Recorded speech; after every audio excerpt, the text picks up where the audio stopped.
Hola queridos amigos de Contexto. Amigos, con estas temporadas de calores que hemos pasado, la verdad es que todos hemos estado agobiados porque hasta nos sofocamos con tanto calor y nuestra piel definitivamente sufre. Hemos querido hoy invitar a dos especialistas de la piel para hablar sobre qué hacer para mantener la salud de la piel, que es nuestro órgano más grande, de manera que se deshidrata con el sol, con la resequedad, con la falta de agua. Este polvo del Sahara también influye. Hemos visto algunos aguaceros, pero inmediatamente vuelve este calor muy agobiante. Hemos visto sensación de calor mayores a 40 grados Celsius, de manera que el calor nos afecta. Vamos a darle la bienvenida a las doctoras Egma Guzmán, quien es cirujana dermatóloga, especialista en recuperación y tratamiento de la piel, y a la doctora Chantal Hernández, dermatóloga, ambas de la oficina de la doctora Egma Guzmán. Bienvenida, doctora Egma, bienvenida, doctora Chantal.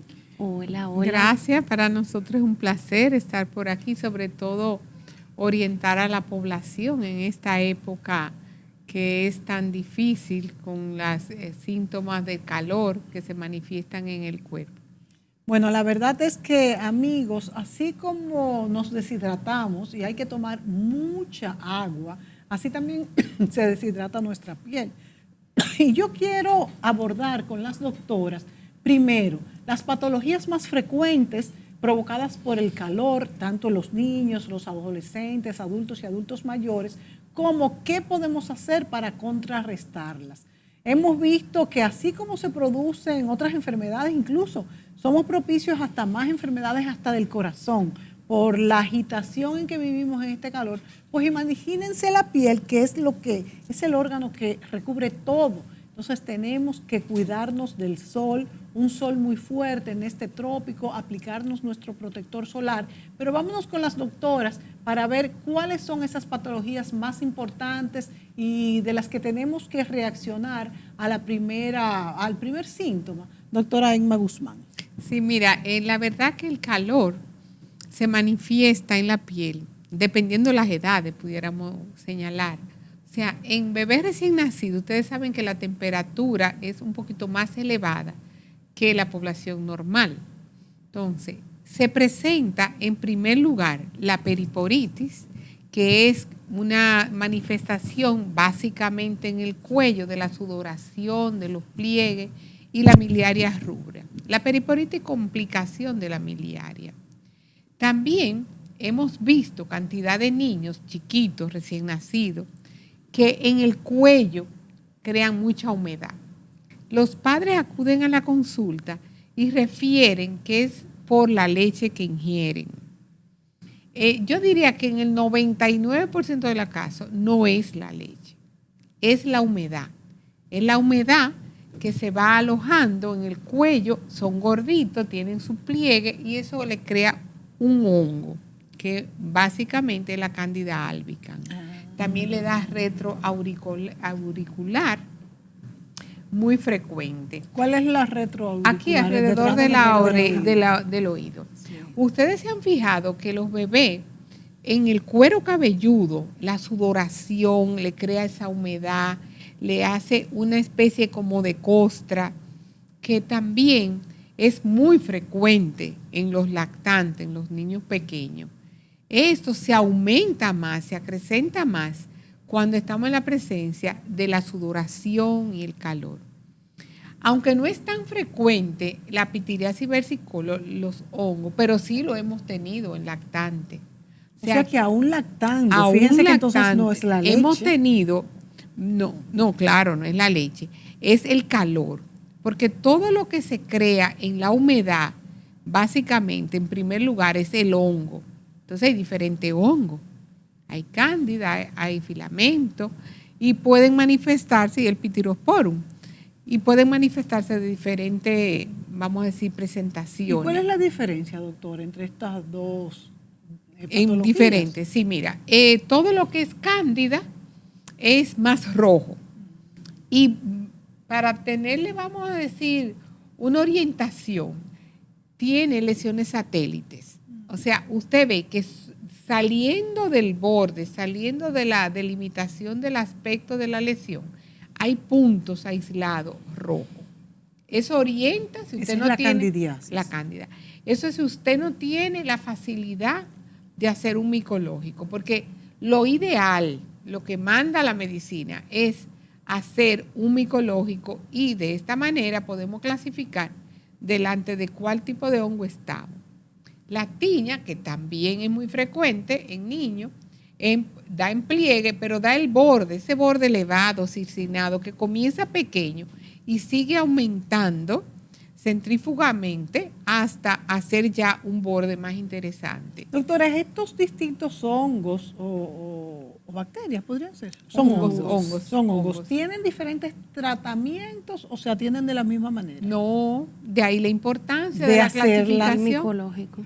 Sí, es con un micológico. Y entonces, Chantal, a veces las madres dicen, bueno, esto es un hongo y lo atienden de una manera, vamos a decir, genérica. Y entonces el hongo incluso se puede volver persistente, me imagino, ¿verdad? Sí, a veces también tenemos con frecuencia vemos en consulta que ciertas madres aplican pomadas con algún tipo de esteroide que en vez de mejorar la condición del paciente, lo que hace es que complique el cuadro, porque el cuadro se disemina aún más, se vuelve un poco más agresivo. Y no solamente en las madres, en el caso de la cándida, que ahora es muy frecuente con el tema del calor, vemos que no solamente afecta a niños, puede afectar a cualquier persona, o sea, personas de cualquier edad, pero principalmente a pacientes con alguna especie de inmunocompromiso, es decir, aquellos pacientes que son diabéticos, con alguna enfermedad renal o con alguna enfermedad crónica, aunque también puede afectar en las zonas de pliegues, llámese axilas, región submamaria, en todo lo que es pliegues. En niños vemos que es más común en la zona del cuello, como bien menciona la doctora Guzmán, pero ya en pacientes más adultos va variando un poquito la presentación clínica, la localización.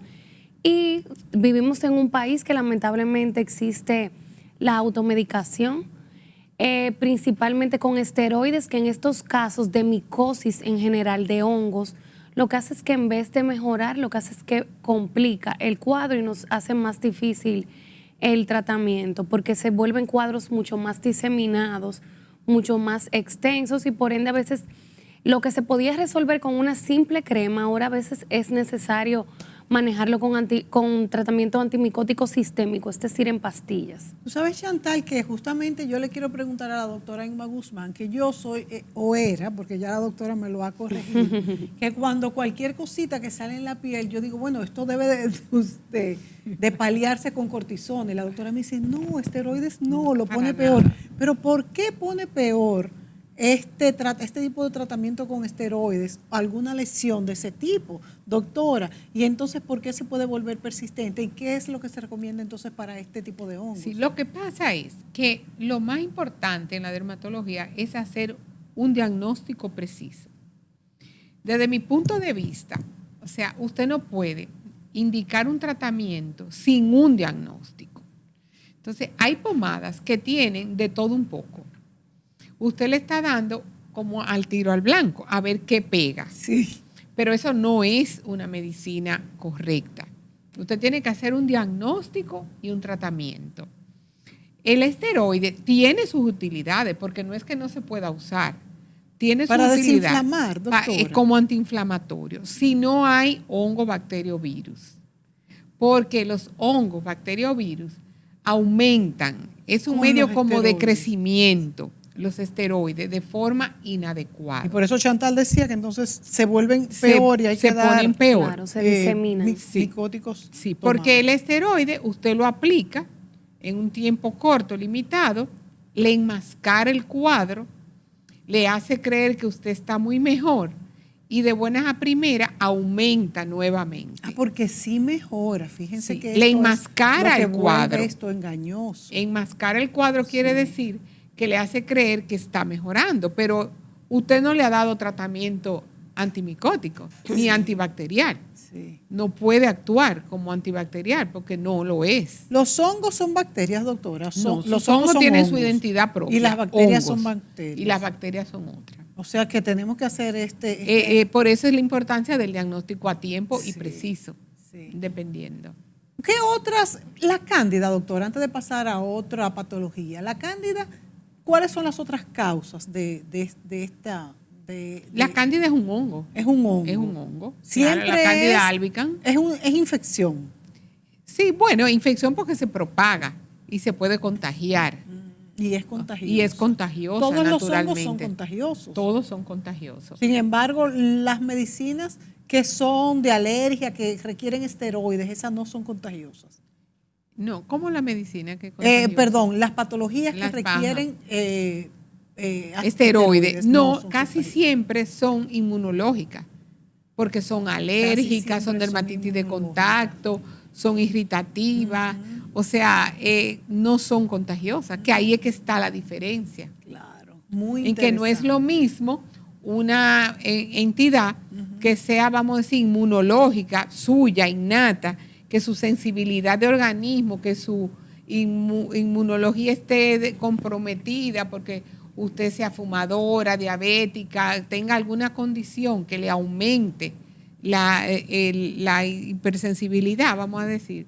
Entonces, ese paciente no puede estar utilizando medicamentos de forma inadecuada. Esto es para que ustedes se den cuenta que justamente a mí me ha pasado que yo, pues cualquier cosita que me sale en la piel, pues busco una pomadita Triple. de cortisona, exacto. Y no antibiótico, antimicótico y esteroide. Y no te sana nada, pero como que te mejora un poquito. Mejora un poquito y uno cree pues, que ya todo está resuelto. Entonces, Chantal, ¿cuáles serían estas patologías que se ven más frecuentemente en el consultorio por los que los pacientes van en esta época de calor? Bueno, hemos tenido últimamente muchos casos de escabiasis por un tema de calor, más que calor, de hacinamiento. ¿Escabiasis qué es? Escabiasis o sarna humana. Es aquel sí. paciente que llega con muchos puntitos rojos, normalmente a nivel abdominal, a nivel de las axilas, diseminado, que el paciente refiere al momento del interrogatorio, que le pica de noche y que uno o más miembros de la familia tienen prurito, o sea, se pega con facilidad. Tenemos muchísimos pacientes que han acudido en estos días por ese tema, al igual que todo lo que es infeccioso, llámese hidradenitis supurativa, en un tema de problema en las axilas principalmente, o región inguinal. También tenemos pacientes que han presentado muchos forúnculos, o lo que comúnmente denominan nacido ciego, que ese es el nombre popular. ¿Esto a qué se debe? Normalmente se debe a veces secundario a una escabiasis, porque el paciente tiene, por ejemplo, tema de comezón, se rasca, y las mismas bacterias que viven propiamente en la piel, al tener un rascado brusco, fuerte, esas mismas bacterias entran y complican el cuadro, provocando un proceso infeccioso. ¿Son bacterias entonces? Sí. Son bacterias que entran. ¿Y cómo se curan? Bueno, con tratamiento antibiótico, ya sea oral, tópico, pero la verdad con un manejo, a veces inclusive tenemos que manejarlo con infectología, porque a veces son cuadros muy diseminados, pacientes que tienen infecciones a nivel nasal. Wow. Y se propaga, se diseminan las bacterias. A veces pacientes también con un cierto inmunocompromiso, como mencionábamos anteriormente, llámese pacientes diabéticos, con algún problema renal, hepatopatías, pacientes cirróticos, pero o sea, es muy variado. Entonces, doctora Emma Guzmán, ¿es frecuente que una infección en un órgano, como decía la doctora Chantal, sinusitis quizás, o en algún otro órgano se propague a la piel? ¿Eso es frecuente? Sí, es frecuente. Incluso cuando un paciente presenta continuamente lesiones, como decía la doctora Chantal Hernández, forúnculo, hay que investigarlo, hay que hacerle cultivo de oído, cultivo de nariz, cultivo de faringe, porque puede tener un foco infeccioso. El paciente normalmente se manipula esas áreas, se rasca, se lleva la bacteria.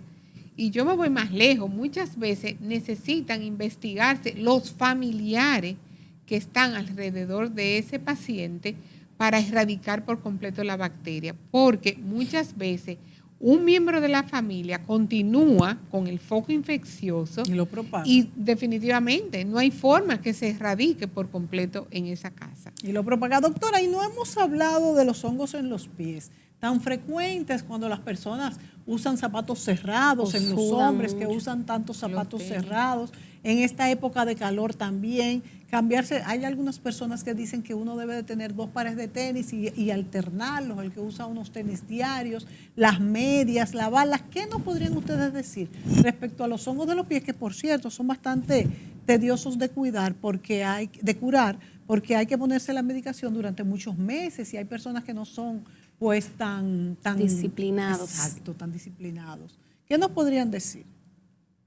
Mira, en realidad el hongo de los pies más bien es un mal hábito. Ese paciente lo que necesita es cambiar el hábito. O sea, debe de secarse mucho los pies, usar sus medias siempre. No es un tema de moda. Ahora Hay los que hombres usar- no se ponen media, Claro, ni las mujeres. claro, no están de así moda. es. Debe de ponerse sus medias, mantenerse el pie seco. Si necesita polvo astringente, ya hay antimicóticos que son en polvo, que pudiera ese individuo utilizarlo. Y si, por ejemplo, hacen gimnasia, hacen deporte, caminan, corren, ahora que hay la tendencia de cuidarse, fitness. de hacer ejercicio, deben de continuamente llegar a su casa, quitarse los zapatos, quitarse los tenis, bañarse y secarse los pies y usar un preventivo en polvo. Esto si no tiene lesión. Si tiene lesión en los espacios interdigitales por la humedad, acuérdense que como hablamos en un principio, la humedad propicia el hongo, es un ambiente, vamos a decir, favorable para que el hongo crezca. Entonces, en primer medida, rápido, quitarle la humedad, porque ese es su medio de crecimiento. Igual, evitar que se transponga a las uñas. Ustedes saben que es muy frecuente, después que usted tiene localizado el hongo en los espacios interdigitales, puede fácilmente localizarse en las uñas, que es un tema muy delicado porque las uñas tardan en crecer 1 milímetro al mes. Imagínense, Sí. una uña que tiene 10 o 12 milímetros, 12 mínimo meses. 12 meses. El paciente se cansa y piensa que el tratamiento no le está haciendo efecto, pero no es eso, es que es lento. Entonces hay que estar consciente, sobre todo concientizar al paciente de que esto es un tratamiento que no se puede precipitar, sobre todo las personas que hacen ocupaciones domésticas, mojándose las manos, usando mucha agua, los que trabajan en piscina, trabajan en la orilla del mar, los que son vendedores ambulantes que continuamente se están mojando las manos, tienen que tener un cuidado extremo, yo diría, para Doctora, que se evite el hongo. Y entonces uno debe de ponerse este polvo en los pies astringente siempre. Es lo ideal, Es lo preventivo. ideal. Y no es Sí. muy resecante. No tanto, No tanto. en época de calor. En Estamos época de hablando calor. en pacientes que están expuestos, porque acuérdense que ya las mujeres, por ejemplo, usamos muchos zapatos abiertos, Sí, que sí. el pie se ventila. Respira. La Es lo ideal. incidencia, claro, la incidencia de lo que es la sudoración, o sea, del hongo en los pies, entre mujeres y hombres, yo diría que es como un 3-1, o sea, mucho Claro, menos, por el hasta zapato más abierto. pudiera Nos vamos a ser. ir a la pausa, pero cuando vengamos, antes de irnos del tema de los pies, quiero hablar sobre hongos que ya no son en las uñas. Por ejemplo, las mujeres, en nuestro argot popular se le dice la cachaza de los pies, que se la guayan en el salón. La verdad es que yo nunca lo he hecho, gracias a Dios, pero la verdad es que lo veo a diario. Y yo creo que usted misma me ha dicho que es muy peligroso. Sí. Y además que ahí se pueden contagiar cualquier tipo de hongo que tengan. También hay algunos hongos que usted misma me ha dicho que es hongo, que son como unos punticos de alfileres que salen en la planta del pie, que también pueden ser hongos. Entonces hay que tener un tratamiento adecuado a esto. Nos vamos a la pausa y regresamos enseguida.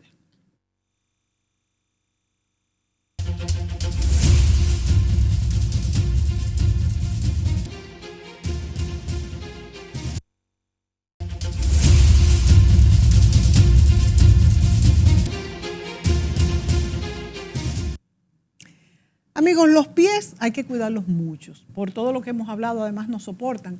¿Qué esos puntitos, esa cachaza del pie, a qué se debe? ¿Cuáles son las causas más frecuentes? Y yo lo que veo es que principalmente las mujeres, porque la doctora se ha referido a que los hombres tienen más infecciones en los pies por usar los zapatos cerrados. Sin embargo, las mujeres veo que se guayan en el salón incluso semanalmente. ¿Hasta dónde esto puede ser perjudicial, doctora Chantal? Bueno, en el caso de que ya mencionas, de esa hiperkeratosis, que es el término médico, lo que comúnmente podemos llamar como callosidad, como endurecimiento de la planta del pie, normalmente se debe a la fricción constante. O sea que mientras más te lo quites, más te va a salir. Exactamente, es como que demos constantemente un golpe en la mano. Ese golpe que damos constantemente va a hacer que la mano se vuelva más gruesa. Es como que esa constante fricción hace que se provoque esa hiperkeratosis, aunque existen otras causas de hiperkeratosis. En pacientes ya menopáusicas hay un tipo de hiperkeratosis que se asocia al climaterio, a pacientes ya en cosas de menopausia. También, por ejemplo, hay en el caso de niños, hay otras causas que son genodermatosis, es decir, enfermedades que son de tipo, o sea, que se heredan. Hay diferentes tipos, pero a esa que te refieres es por la constante fricción del guayado en los salones. O sea que mientras más te guayas, más exactamente. Más y a lo que te referías de las lesiones puntitos puntiformes, ya esto se debe a un virus, son verrugas plantares y normalmente vemos que los pacientes que nos llegan a consulta son aquellas pacientes que van al gimnasio, que están constantemente descalzas, que están en algún tipo de actividad acuática. O sea, se contagia. Sí, bastante contagioso. Esto de los baños, por ejemplo, que no se puede estar descalzo. Exactamente. Doctora, y Chantal, doctora Ekma Guzmán, la doctora Chantal ha mencionado sobre los problemas en las mujeres posmenopáusicas. ¿Qué otras alteraciones en la piel podemos ver en las mujeres que ya pasan de los 50 años? Sí, mira, como signo número 1, la resequedad de la piel. Es muy importante que esos pacientes mantengan su piel hidratada. Incluso la ingesta de líquido, hay que señalarla. Tienen que tener casi siempre un conteo de sus problemas hormonales, de las hormonas femeninas y sobre todo chequear el tiroides. Porque nosotros hemos visto un porcentaje muy elevado de mujeres que sufren de tiroides. Y uno de los, vamos a decir, efectos secundarios del hipotiroidismo o hipertiroidismo es la resequedad de la piel. Entonces hay que estar pendiente porque todo es una secuencia. Usted tiene la piel seca, las líneas de expresión se acentúan. Entonces pierde elasticidad, pierde brillantez, que es lo que le da un aspecto de una piel mucho más saludable. Claro. O sea, es un conjunto, yo diría, porque desde las manos secas, las uñas secas, los pies, todo esto debe de ser como una sola pieza, vamos a decir. Y debe de asistir que debe también de a su ginecóloga para que quizás le ponga un Totalmente. reemplazo hormonal o algo por el estilo. Incluso, ¿verdad? Si ustedes observan, en la edad adulta, de la tercera edad, no hay acné. Sí.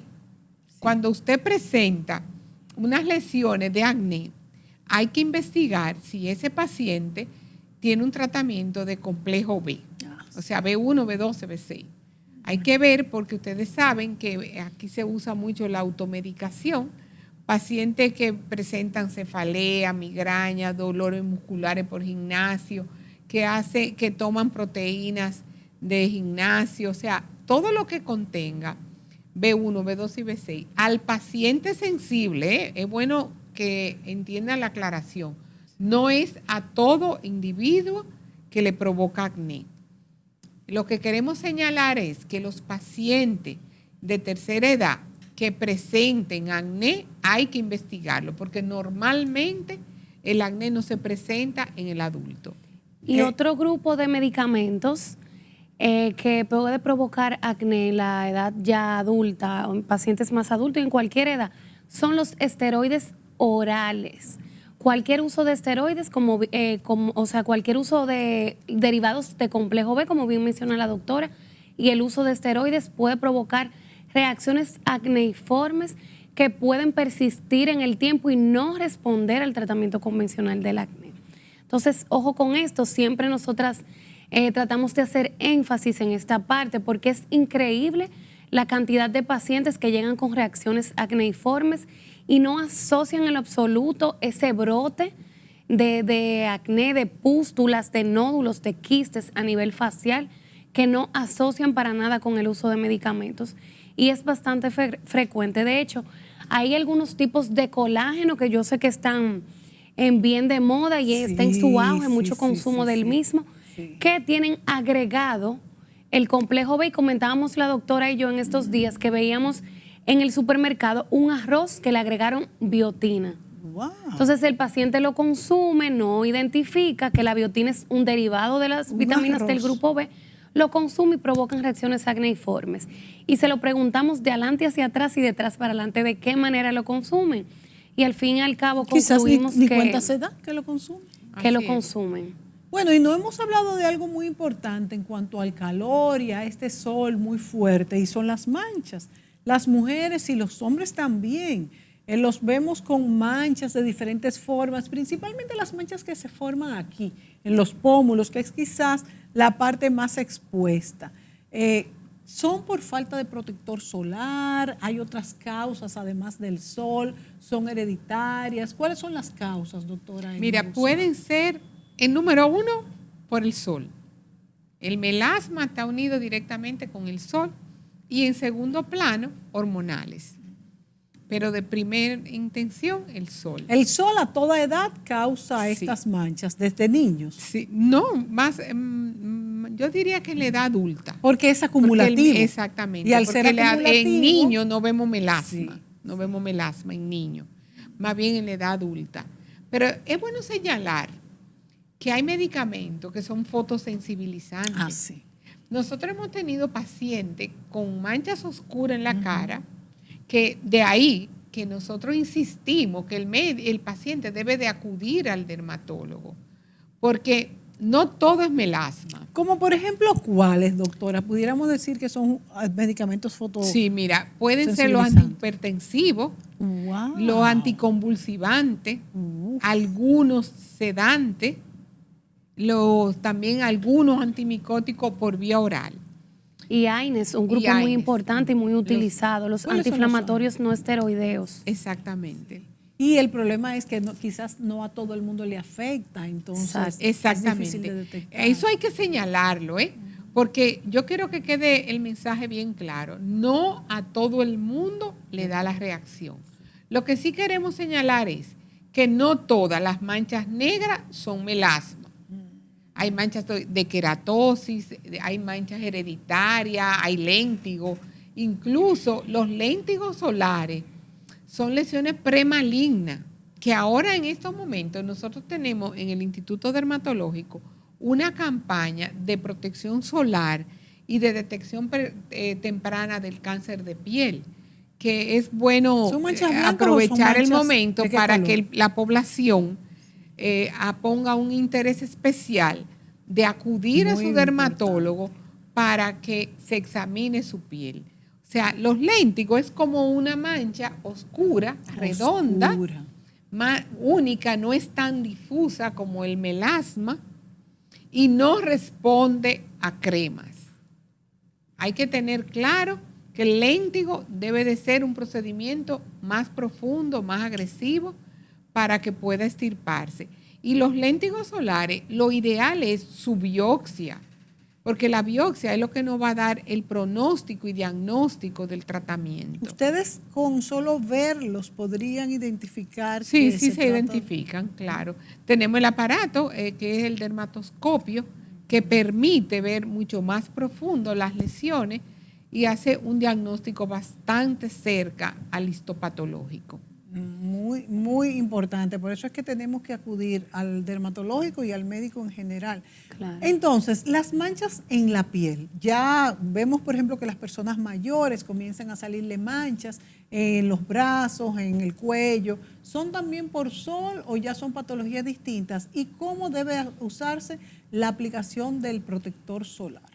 Bueno, ya en los pacientes ya un poquito más añosos, envejecientes, tenemos que en las manos, en el dorso de manos, normalmente se presentan los léntigos solares, que son, como bien explicó la doctora Guzmán, lesiones premalignas. También en Que ese... tienen relieve, Chantal.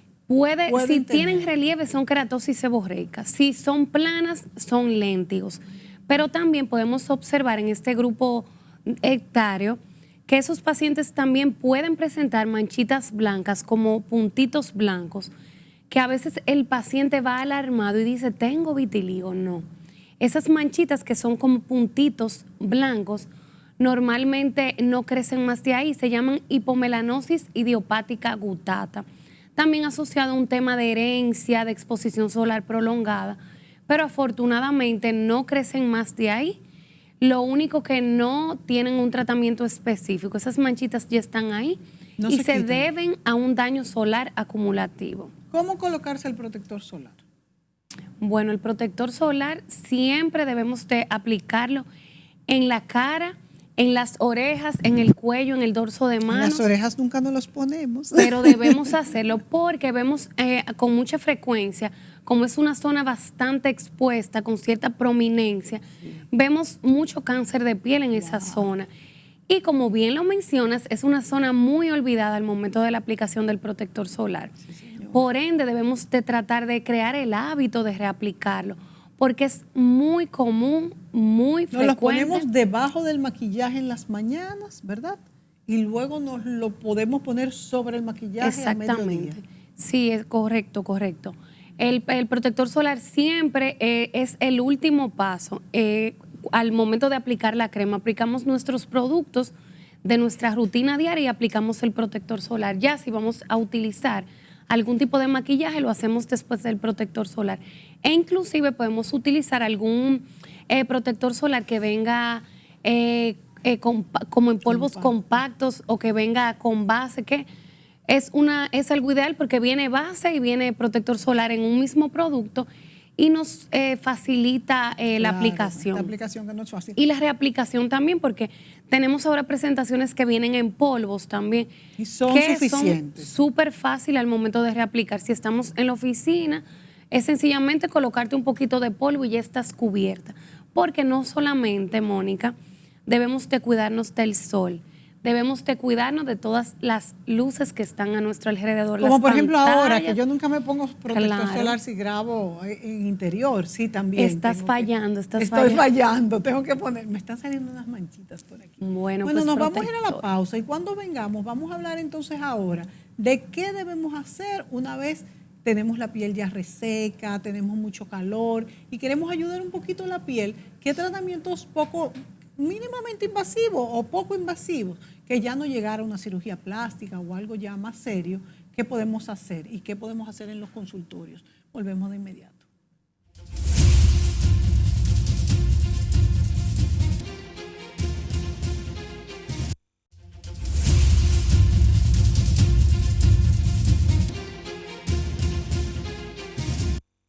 Nos encontramos con las doctoras Emma Guzmán y Chantal Hernández, ambas dermatólogas especialistas en cirugía dermatológica de la oficina de la doctora Emma Guzmán. Bueno, vamos a hablar en este segmento de cómo cuidarnos la piel en este momento donde tenemos tanto calor. ¿Qué, vamos a decir, tratamientos podemos utilizar para hidratar nuestra piel, para mantenerla húmeda, humectada, sea pues tópicos o sea con algo mínimamente invasivo? Mira, lo básico que podemos decir es que limpiar la cara. Siempre hay que retirar el maquillaje. Ninguna persona, que estamos hablando de mujeres básicamente, sí, porque los hombres no se maquillan prácticamente, deben de retirar el maquillaje y posteriormente por la mañana aplicarse su protector solar, sus cremas hidratantes, o sea, por orden de, vamos a decir, de aplicación, limpieza, hidratante, puede ponerse cremas con vitamina C por la mañana y luego su protector solar. En la tarde y por igual, limpiarse su cara, aplicarse sus regeneradores que pueden tener ácido glicólico, pueden tener ácido hialurónico, retinol. El retinol sigue siendo siempre muy importante porque exfolia y ayuda a remover las células muertas de la piel, hace que el aspecto sea más fresco, más brillante. Eso es muy básico. Y si tiene alguna otra condición, vamos a decir que tenga melasma, que puede aplicarse sus cremas blanqueadoras, dependiendo de la necesidad de cada quien. Yo le digo a los pacientes que en proporción a lo que usted acude al salón de belleza, ¿cuántas veces usted se hace un proceso de cabina? Prácticamente es 10-1. 10-1 O sea, por lo menos. Por lo menos. Entonces, periódicamente debe de acudir a su dermatólogo a realizarse una limpieza profunda con vapores que permita la hidratación. Hay varios procedimientos que son muy seguros, que es, por ejemplo, el Aquagol, que es la introducción con microaguja, que eso permite penetrar a una profundidad más de 0.5 milímetros a la piel que usted aplicarse simplemente una crema superficial. La profundidad varía. Por eso no es lo mismo, oiga, mesoterapia que microaguja. Sí. La profundidad varía. Cuando usted habla de mesoterapia, todo tiene que estar 100% estéril. Sí. O sea, usted puede hacer... La mesoterapia es más profunda. Claro, es con aguja. Y la otra y varían de simplemente... 0.4, sí. 0.5 milímetros. ¿Hay alguna indicación para una y otra? Dependiendo, porque así como es por capas de la profundidad, así mismo es el efecto. Si usted quiere solamente limpiar su piel, retirar las células muertas, dar un poquito de brillantez, usted puede hacerse algo más superficial. ¿Tiene un periodo de recuperación distinto uno y otro? Claro, totalmente. Sí. Si es superficial, pues no hay que en los primeros nada. 3 o 4 días ya usted va a estar perfecto. Y si es ya algo más profundo, de infiltraciones profundas, de mesoterapia, usted va a durar unos días más, 10 o 12 días. Estas infiltraciones pueden ser vitamina C, puede ser ácido hialurónico. Exactamente. De MAE. Hay una cantidad de productos. ¿Cuáles son los más recomendables, doctora? Promedio, ácido hialurónico, vitamina C, sí. Y de MAE. ¿Y qué es de MAE? Es como un compuesto de células de vamos a decir, estimulantes de lo que es la fibra elástica y de colágeno. Exacto. Porque todo lo que es más profundo va dirigido a lo que es la regeneración. También tenemos infiltraciones mucho más profundas, ya con cánula, de hidroxiapatita. ¿Y qué es hidroxiapatita? También son sustancias estimulantes de las fibras elásticas y de colágeno, pero que llegan por su aplicación a una posición más profunda. Y todo va a depender también de la necesidad del paciente, porque por ejemplo, si queremos tratar a un paciente con cicatrices de acné, por ponerte un ejemplo, claro, ya sabemos que con sencillamente hacer una exfoliación con un peeling que sea un poquito superficial, no vamos a lograr nada. Ahora bien, si queremos mejorar quizás una manchita que sea un poquito superficial, ahí sí nos dirigimos a algún tipo de peeling o algún tipo de mesoterapia que no tiene que ser quizá tan profunda. Como te menciono, la cicatriz de acné, ahí por ejemplo podemos hacer subincisión, que es romper esa fibrosis. Tenemos necesariamente que para que ese paciente mejore, ser un poquito más agresivos y llegar más profundo, al igual que algún tipo de mancha que a medida que pasa el tiempo se va haciendo más profunda. El tratamiento va dirigido a esa capa de la piel que es más profunda, distinto a otra, por ejemplo, una manchita residual de acné, sí, de una espinita que salió que se va en 15 días. Exacto. O sea, todo es individualizar el paciente para tener un tratamiento eficaz. ¿Podríamos decir, doctora Emma Guzmán, que con todos estos tratamientos de cabinas, que podríamos llamarlos superficiales, se detiene el proceso de envejecimiento, se detiene la necesidad de una futura cirugía plástica, porque es que indudablemente ahora con las expectativas de vida, como el mercado laboral requiere de uno mucho más tiempo, pues las personas, hombres y mujeres, quieren permanecer pues presentables, Claro. y que se vean bien. Entonces necesitamos pues prolongar este tiempo de trabajo, este tiempo de vida, este tiempo de salud, y queremos además quizás no tener que someternos a una cirugía plástica o a algo que ya es más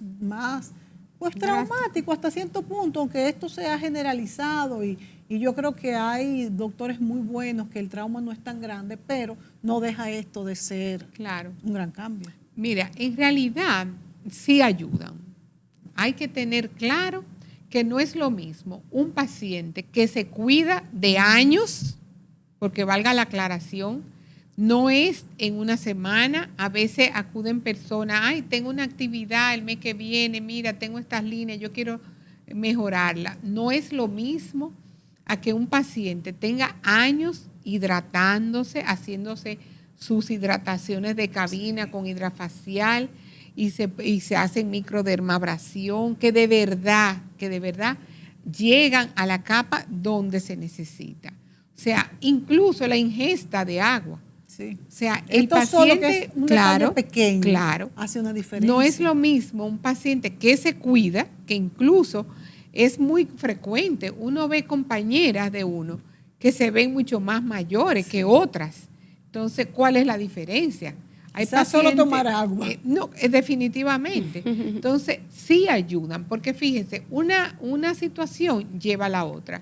Una piel seca hace que las líneas de expresión se presenten más acentuadas que el que no está hidratado. Incluso los pacientes de piel grasa, es de todo sabido, que envejecen más lento, porque tienen prácticamente una hidratación natural. Entonces, sí, es bueno señalar que cada caso en particular, incluso la herencia, si usted hereda una piel flácida, elástica, acuérdense de esas imágenes que uno ve de viejitas de dibujos, sí, que pintan muchas rayitas, muchas líneas de expresión. El sol también, ¿eh? La pérdida, la pérdida de la musculatura por dietas drásticas. Esos pacientes que rebajan muchas libras, pierden masa muscular. Entonces, lo ideal es que usted se mantenga en su peso para que los músculos se mantengan con su volumen adecuado, que es lo que le da el sostén, el colágeno, el músculo, es lo que le da el sostén a la cara.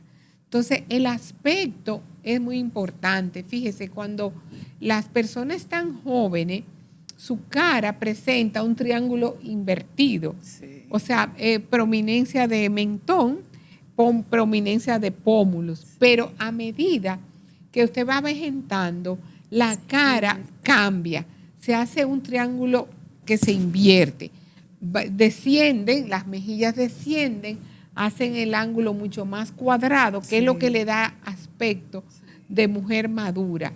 Entonces, ¿qué es lo que se busca? Vertir otra vez al triángulo original. Entonces se le aplican inyecciones de ácido hialurónico alrededor y se le puede prolongar el mentón para tratar de recuperar la imagen anterior. Entonces es muy importante que el paciente se cuide. O sea, es por esto que nosotros cuando acudimos a los medios de comunicación, como estos tipos de programas que tienen mucho alcance, que el paciente se concientice, que ya es como tú dices, ya la imagen es una carta de presentación. Usted tiene que cuidarse hasta para su autoestima. Claro, también. Propia. El usted en un estar medio de bien. Tanta competencia. Claro, si usted se siente bien interiormente, puede también representarlo. A todo esto tenemos que agregar que el aspecto tiene que ver mucho con el equilibrio emocional. La medicina es un conjunto. Si usted está bien desde su punto de vista interno, en su interior, lo refleja. Sí. A veces hay pacientes que dicen, ay doctora, vine porque tengo un feo revolteado.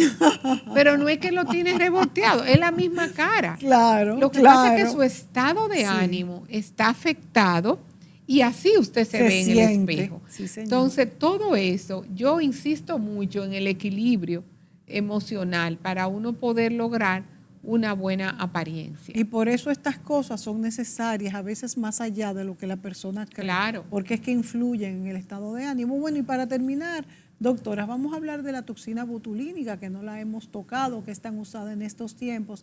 Y también, ¿qué piel de la cara es más delicada, más sensible? Por ejemplo, en los ojos, siempre se ha dicho que hay que ponerse una cremita que sea más fácilmente absorbible. Y bueno, y los masajes que se deben de dar pues diariamente cuando uno se aplica sus cremas. ¿Cuál es la recomendación? Chantal. Bueno, en el caso de la toxina botulínica, sabemos que esta se utiliza para las arrugas dinámicas, es decir, las arrugas que están en movimiento.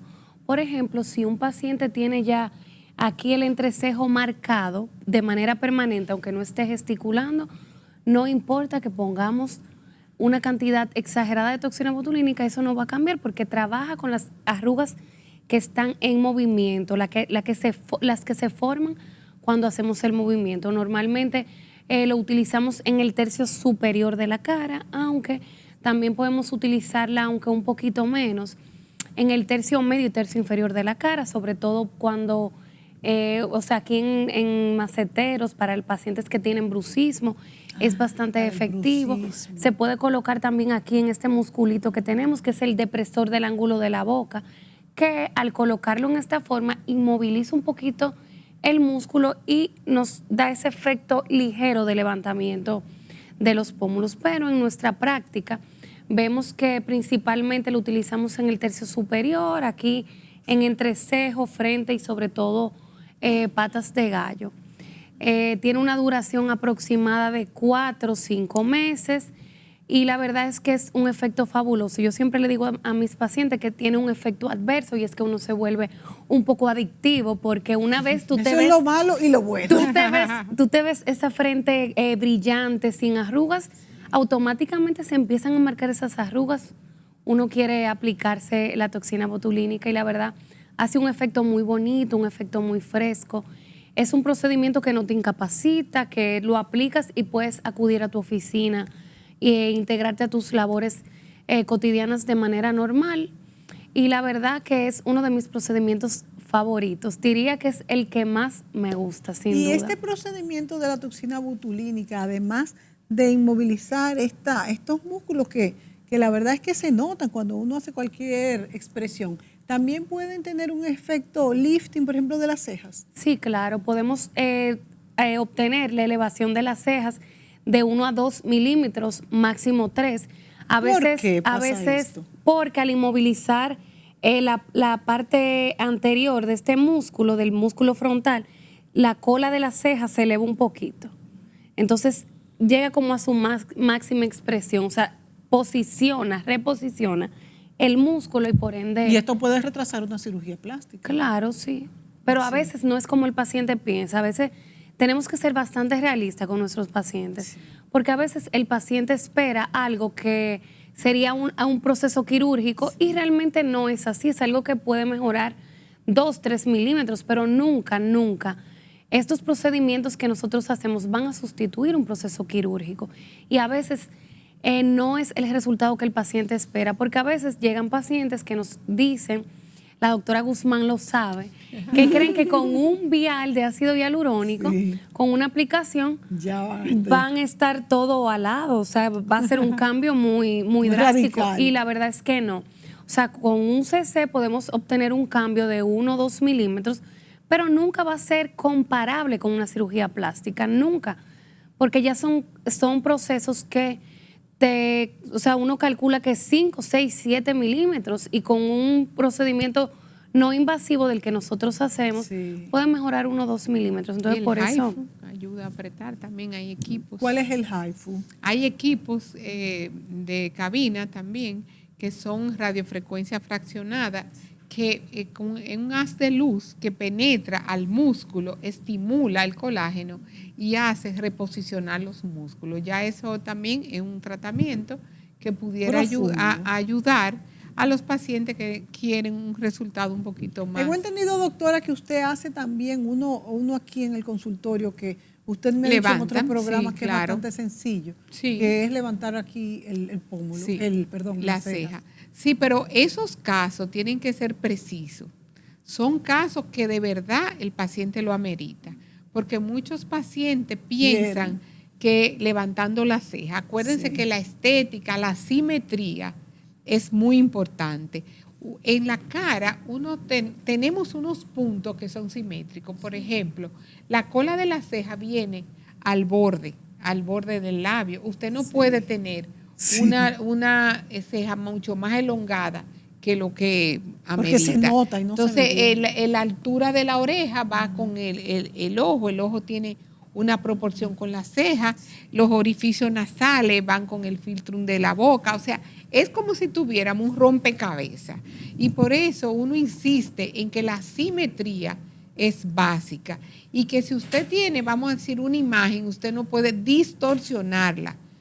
Si usted es, por ejemplo, de raíces italianas, usted no puede tener un labio negroide. Exacto. Entonces, todo tiene que ser en conjunto, porque esa es la belleza, la armonía. Doctora, 30 segundos. Existen también malas prácticas que son muy peligrosas. ¿Cómo cuidarnos de ellas? No, definitivamente hay que acudir al dermatólogo. A personas que tengan calificadas. Bueno, como está de moda ahora, lesiones de piel. Lesiones de piel debe de acudir al dermatólogo, al médico calificado para eso. No es lo mismo que sea médico que no sea médico. Claro, no es lo mismo. No es lo mismo, bueno, se nos acabó el tiempo. Esperamos haber dado una visión global en estos tiempos de mucho calor, tomar mucha agua, aplicarse el filtro solar y acudir a darnos alguna ayudita en el consultorio del dermatólogo, en este caso de la dermatóloga Emma Guzmán. Gracias, doctora Emma, gracias, doctora Chantal, un placer, por estar aquí dándonos estos consejos tan valiosos en estos momentos donde hace, señores, tanto calor. Amigos, será hasta la próxima.